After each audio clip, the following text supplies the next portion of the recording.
The parasternal long axis view is the foundation of the entire echo exam. Let's break it down step by step in a way that makes sense, even if you're completely new to ultrasound.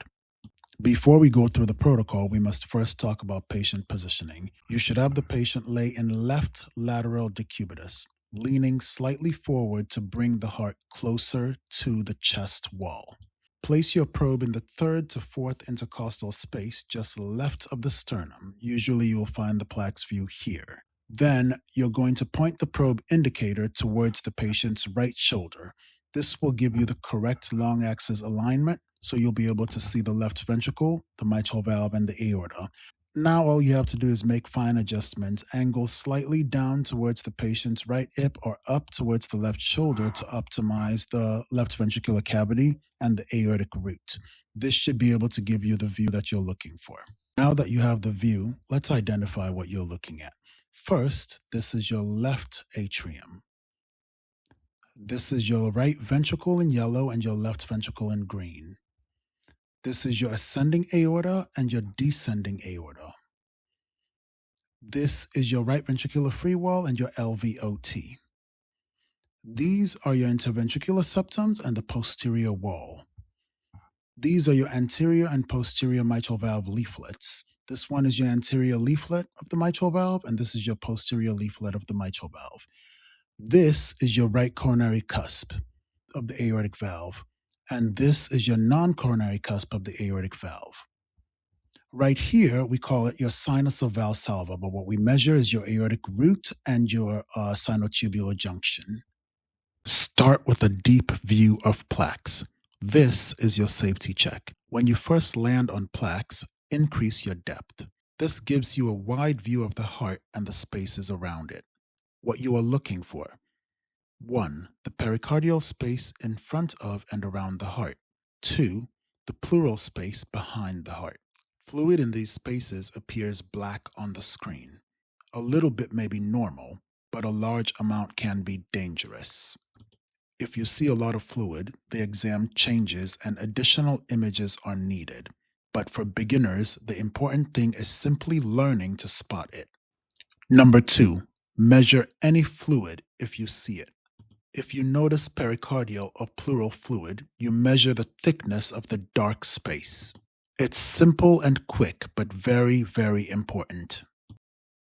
Number 3, reduce the depth to get your ideal PLAX. Once the safety check is done, decrease your depth so the heart fills the screen. Now, these main structures should be clearly visible: the left ventricle, the left atrium, the aortic valve, the LVOT, and a small part of the right ventricle. This is your classic parasternal long axis view. Remember one golden rule for all measurements. When you measure the heart, your diastolic and systolic measurements must come from the same exact heartbeat. This keeps your numbers accurate and consistent. Number 5, understanding end-diastole and end-systole. Most new students struggle here, so let's make it very simple. End-diastole, when the left ventricle is the biggest. This is the moment when the left ventricle is fully filled with blood. How do you know you're in end-diastole? The LV chamber looks largest. The mitral valve has just closed. You are at the start of the QRS complex on the EKG. At this moment, remember, both valves should be closed. The mitral valve should be closed. The aortic valve is still closed. This is the perfect time to take your diastolic measurements.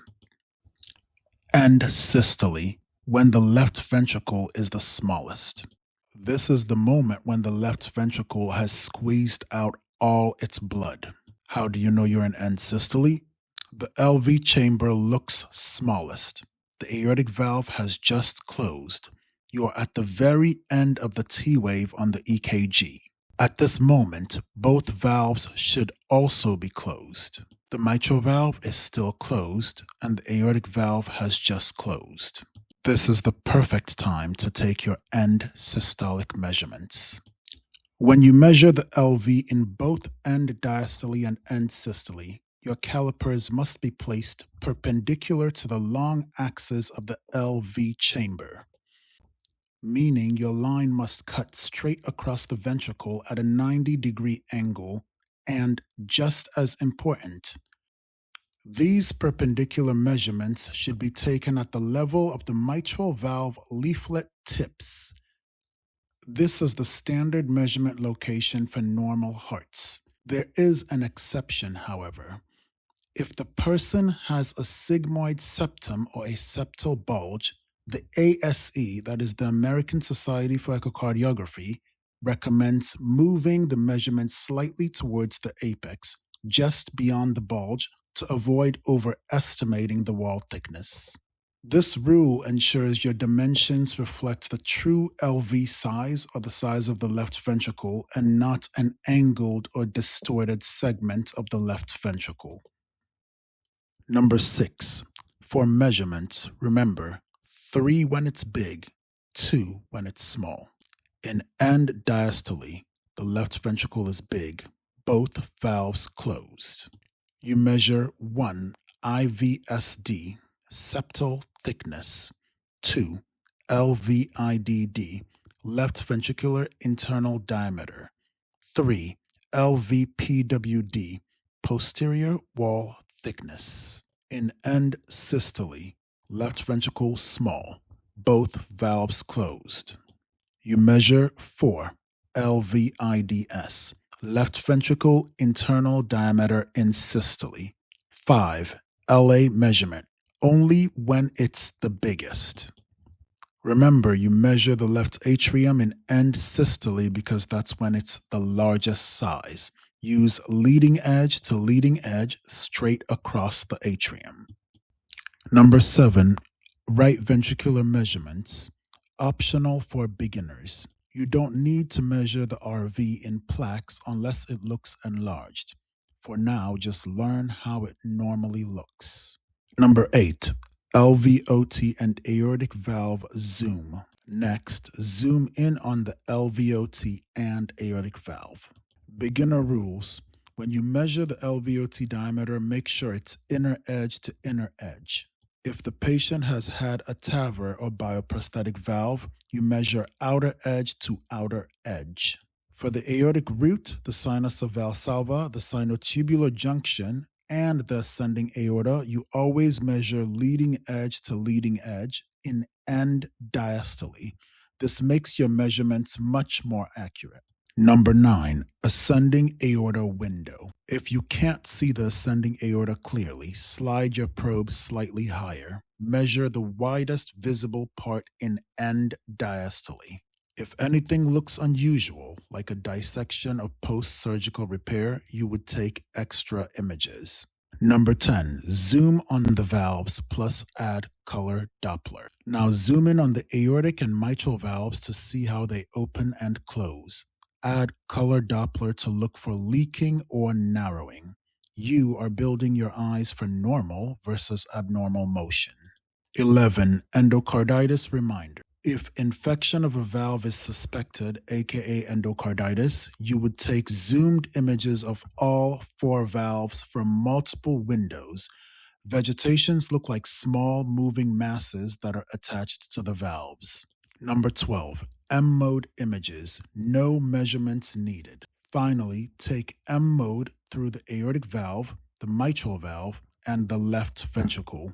You don't have to measure anything here. Just save the images. For some places, these are optional. Make sure you understand the protocol for where you're going to be training for clinicals or where you're working. EKG timing summary for beginners. Remember, the mitral valve closes at the start of the QRS complex, sometimes at the top of the R wave. This marks the beginning of ventricular contraction. The aortic valve closes at the end of the T wave. This marks the end of ventricular contraction. These two are the key timing landmarks you rely on throughout your echo career. Congratulations, you've just learned the entire Parasternal Long Axis protocol in a beginner-friendly way. As you practice, these steps will become second nature. Let's move on to the Parasternal Short Axis view and continue building your skills. If this helped you, Subscribe so I can keep helping. Don't miss the next video.